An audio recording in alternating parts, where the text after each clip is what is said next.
Welcome, ladies and gentlemen, to the fourth episode of the 5 O'Clock Podcast, where we learn to make better decisions in life. I'm your host, Alex, and today we're gonna be talking about Stoicism. As my father likes to quote, my freshest thoughts I find in ancient wise men's scripts. Couldn't be more true. The progress in almost any field for humanity lies very much in how, but seldom in why and what for. There are dozens of teachings about how a good life should be lived.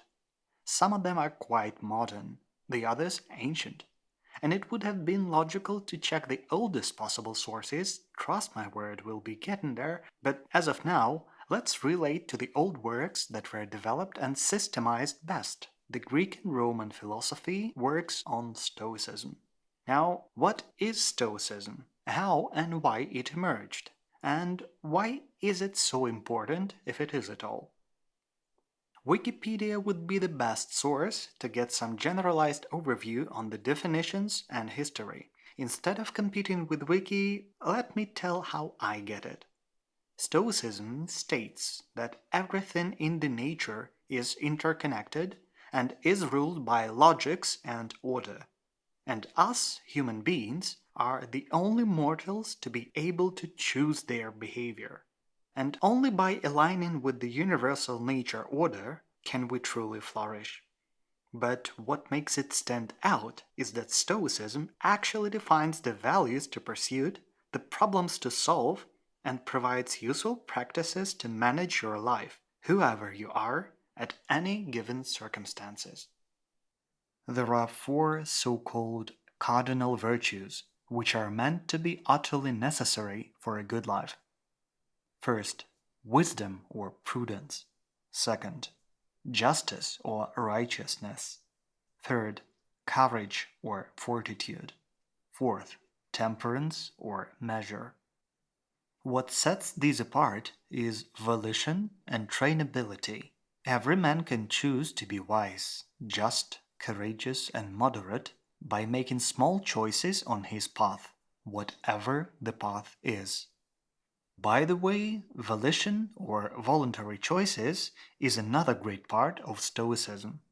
All existing around and within us can be divided into things under our control and those beyond it. And by applying the mentioned four virtues, it becomes apparent. By actively controlling things that you have power over and taking everything else as it is, you will live a fulfilled life. For example, the following should be understood as things equally beyond our control, and therefore taken as is, without judging: fate, health, emotions, weather, opinions, and actions of others.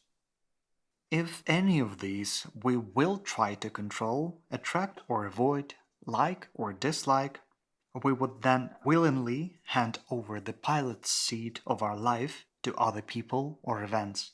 In other words, we would lose the right to decide to be happy.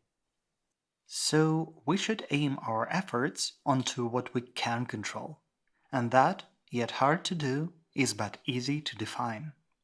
The only things under our control are what we avoid or are attracted to, what we judge good or bad, and if we judge at all, and what acts we do or do not do. As you can conclude, there is nothing in this world that could decide the mentioned above instead of us or without our cooperation. It means if we understand and embrace this freedom, it can never be taken from us.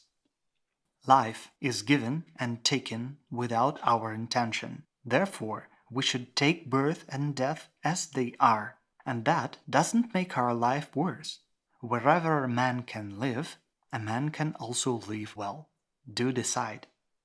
It is noticeable that this philosophy touches a lot of dualities in life.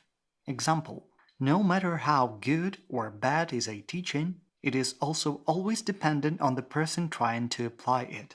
He cannot be happy unless he considers himself to be.